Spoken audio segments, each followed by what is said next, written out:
여러분 안녕하십니까? 한건산입니다. 32번째 특강 시간입니다. 세례 요한의 증언과 그 사역은 위대한 것이지요. 백성들로 하여금 주님을 믿고 따를 수 있도록 하는 데에 실제로 큰 힘이 되었기 때문입니다. 여기에 대해서 성경은 이렇게 말씀하지요. 많은 사람이 왔다가 말하되 요한은 아무 표적도 행하지 아니하였으나 요한이 이 사람 예수를 가리켜 말한 것은 다 참이라. 그리하여 거기서 많은 사람이 예수를 믿으니라. 이 말씀에서 볼 수 있듯이 요한의 증언을 들은 많은 사람들이 예수를 믿었다고 말씀하지요. 주님 홀로 사역을 하셨더라면 너무나 힘드셨을 텐데 세례 요한이 주님에 대해서 이모저모로 증언한 덕분에 많은 사람들이 주님을 믿게 된 것이지요. 그러나 여기에서 그친다면 주님께서 훗날에 우리들에게 깨닫게 하시려고 성경에 기록해서 숨겨두신 진리와 그 가르침들을 깨닫지 못하게 됩니다. 중요한 가르침을 살펴보도록 하겠습니다. 세례 요한이 성령 충만할 때에 이렇게 말합니다.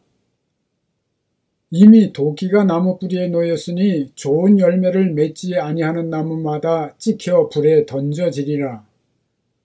나는 너희로 회개하게 하기 위하여 물로 침례를 베풀거니와 내 뒤에 오시는 이는 나보다 능력이 많으시니 나는 그의 신을 들기도 감당하지 못하겠노라.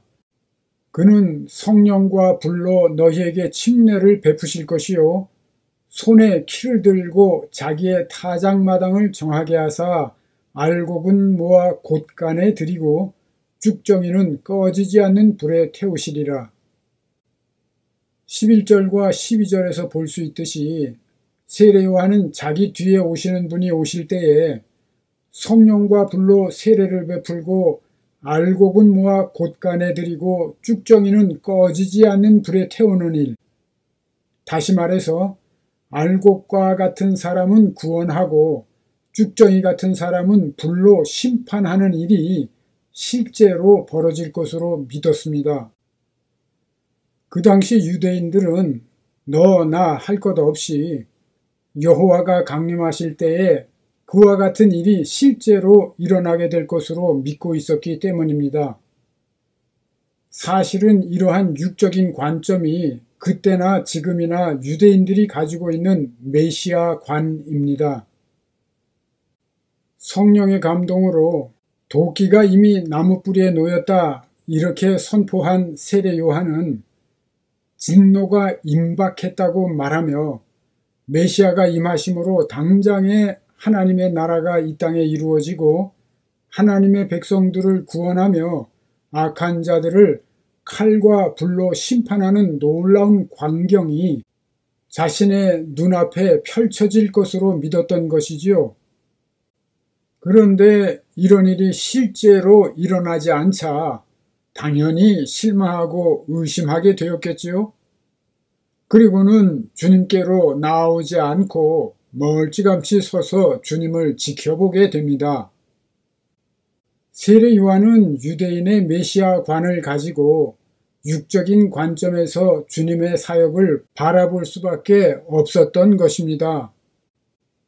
그렇기 때문에 세례 요한은 자신에게 감동되었던 예언의 말씀대로 예수 그리스도의 천국 복음 선포로 인해서 영적인 구원과 심판이 실제로 일어나고 있는데도 볼 수 없었습니다.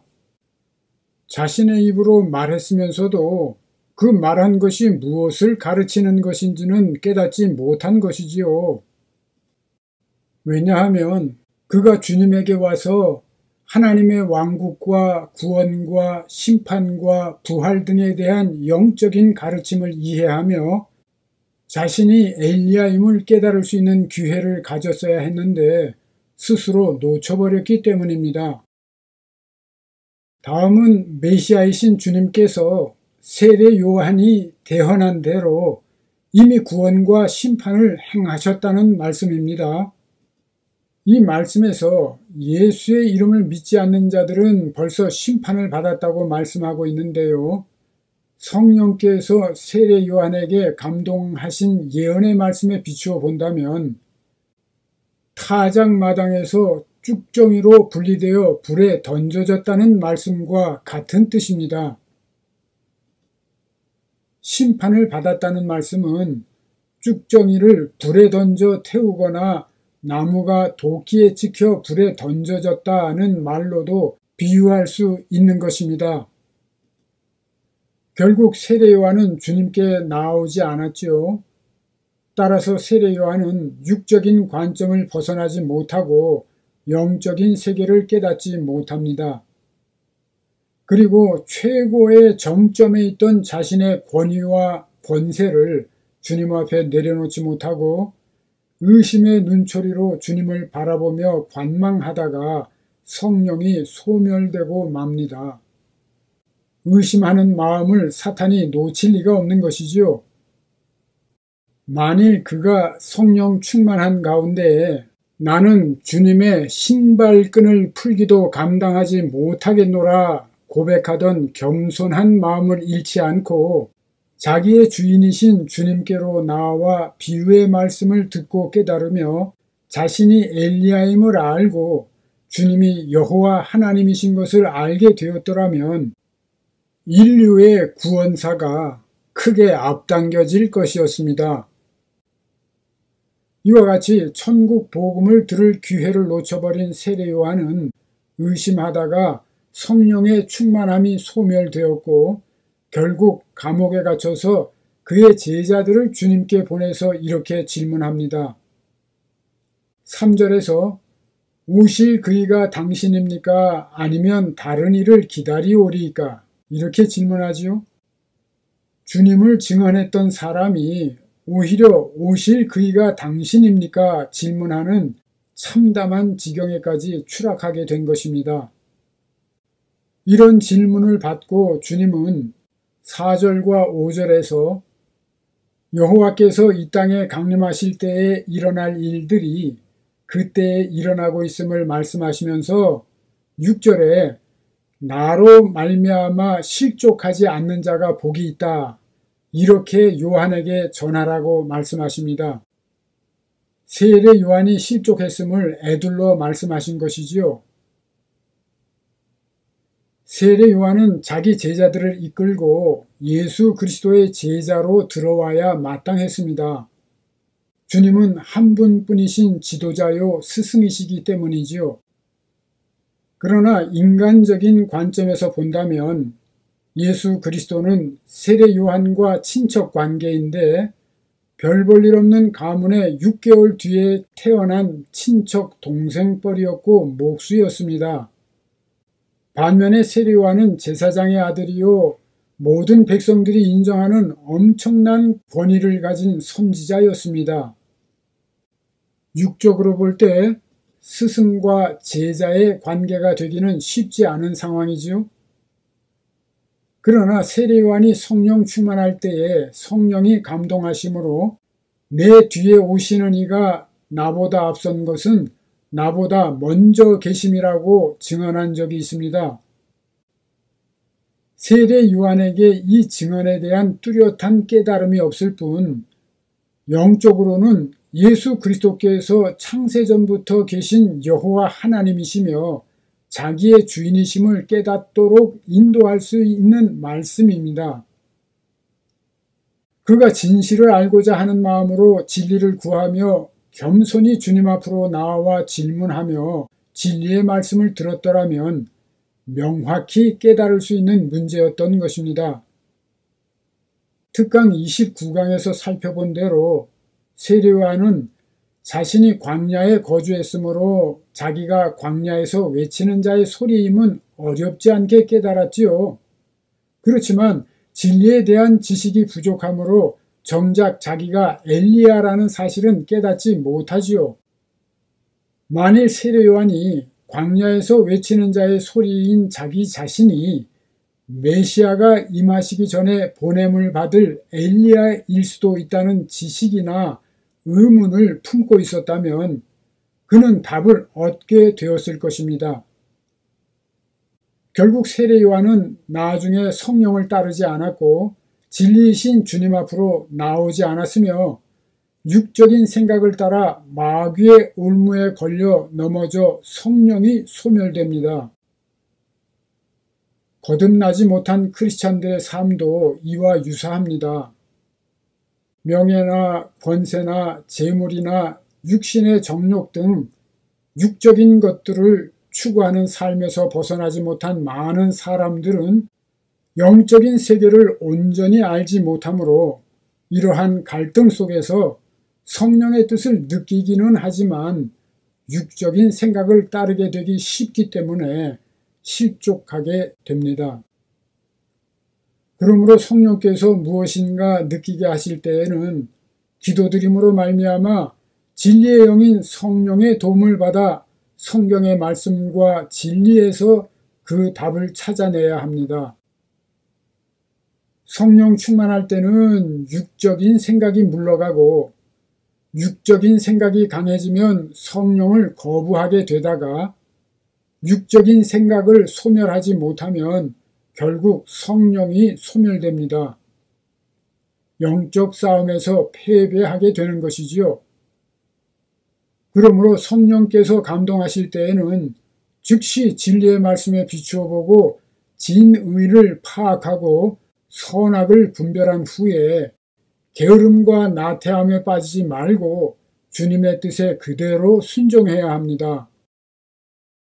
진리의 말씀과 그 지식이 부족한 사람들일수록 문제의 답을 얻지 못하는 경우가 많습니다. 그렇기 때문에 그 문제를 마음에 간직하고 깨달아지기까지 말씀을 상고하며 주의를 기울여야 합니다. 성령을 따라 행하는 자는 영생에 이르고 육을 따라 행하는 자는 사망에 이르게 됩니다.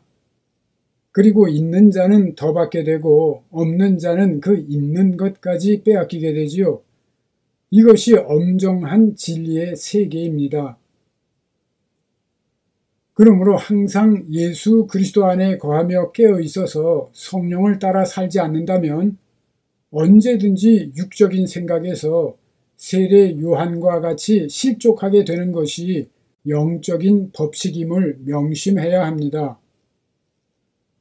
여전히 성령의 감동이 있었던 때이긴 하지만 참된 겸손을 잃게 된 세례 요한은 다음과 같이 멀찌감치 서서 주님에 대해서 증언합니다.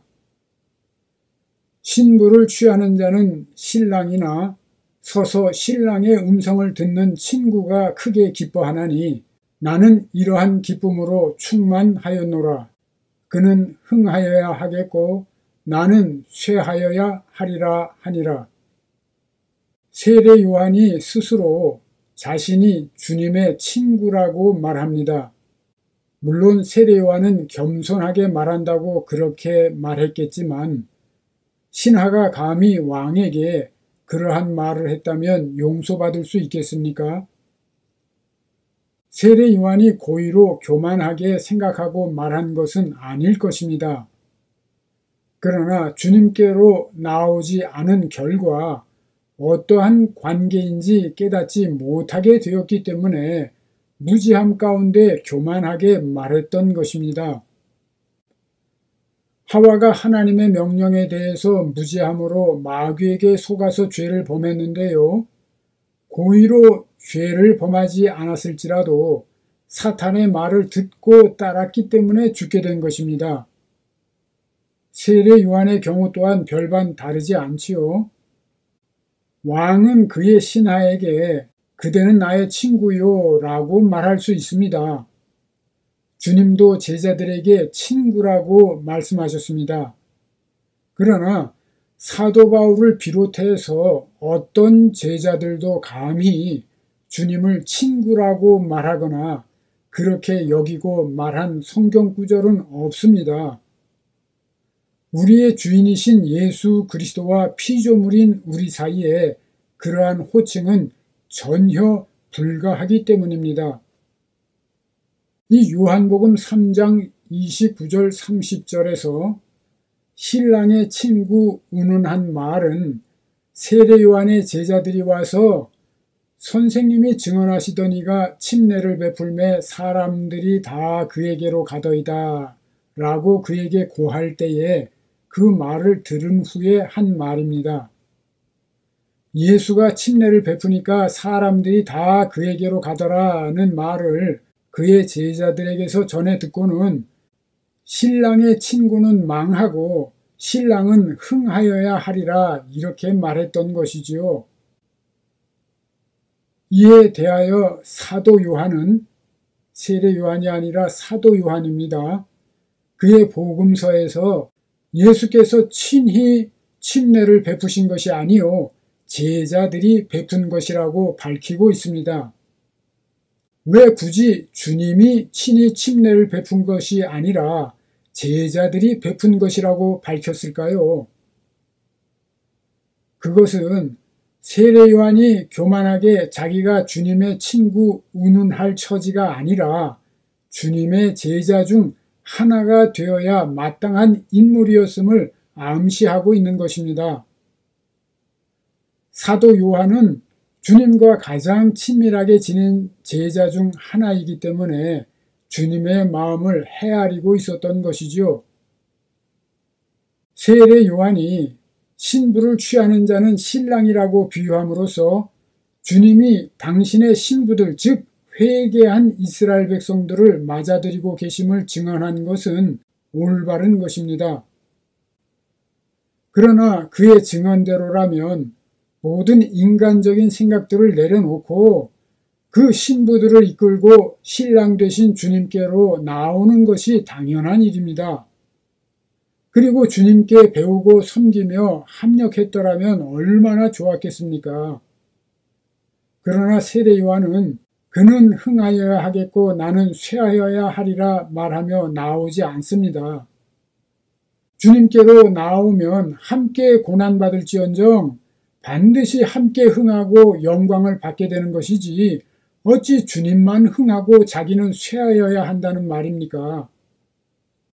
주님의 가르침 중에 다음의 말씀들은 세례 요한의 실족함에 대해서 직접적으로 연관지어 하신 말씀은 아니지만 실족했다는 사실을 뒷받침하는 진리의 말씀들입니다. 나와 함께 하지 아니하는 자는 나를 반대하는 자요 나와 함께 모으지 아니하는 자는 해치는 자니라. 요한복음에 사람이 내 안에 거하지 아니하면 가지처럼 밖에 버려져 마르나니 사람들이 그것을 모아다가 불에 던져 사르느니라. 주님 앞으로 나오지 않은 세례 요한은 죽을 때까지도 자기의 제자들을 데리고 있었으며 심지어 그의 제자들은 다음의 말씀에서 알 수 있듯이 자기들의 스승인 세례 요한이 주님보다 더 큰 자로 여기고 있었습니다. 요한의 제자들이 예수께 나와 이르되 우리와 바리새인들은 금식하는데 어찌하여 당신의 제자들은 금식하지 아니하나이까? 주님에 대해서 세례 요한이 그의 제자들에게 어떻게 증언했길래 주님께 와서 이런 질문을 할 수 있다는 말입니까? 세례 요한이 그의 배후에서 역사한 마귀의 감흥을 물리치고 시종일관 성령의 감동을 따라 주님께 나와 예수 안에 거했더라면 이와 같은 일이 벌어졌을까요? 하나님의 가장 선한 예정을 이루시기 위해서 성령이 그에게 네가 바로 엘리야야, 네 뒤에 오신 그분이 여호와 하나님이시라니까 주님 앞으로 나아가라고 한두 번 감동하셨겠습니까? 그때마다 그는 육적인 자기 생각을 따랐던 것입니다. 정말 안타깝고 한심하고 통탄스럽지 않습니까? 이번 시간에는 위대한 선지자 세례 요한의 실족함을 보면서 우리는 육적인 생각이나 고정관념으로 인한 고집이나 의심이나 두려움 등을 버리고 항상 예수 안에 거하는 삶을 살며 겸손하게 각자 자기의 사명을 자각하고 시종일관 마지막 그날까지 성령의 인도하심을 따라 살아가야 한다는 진리를 명심하고 실천하시면 되겠습니다. 다음 시간에도 이와 관련해서 주님께서 하신 말씀들을 살펴보며 교훈을 얻도록 하겠습니다. 오늘은 여기까지 하겠습니다. 안녕히 계십시오. 한건산이었습니다. 끝까지 애청해 주셔서 감사합니다.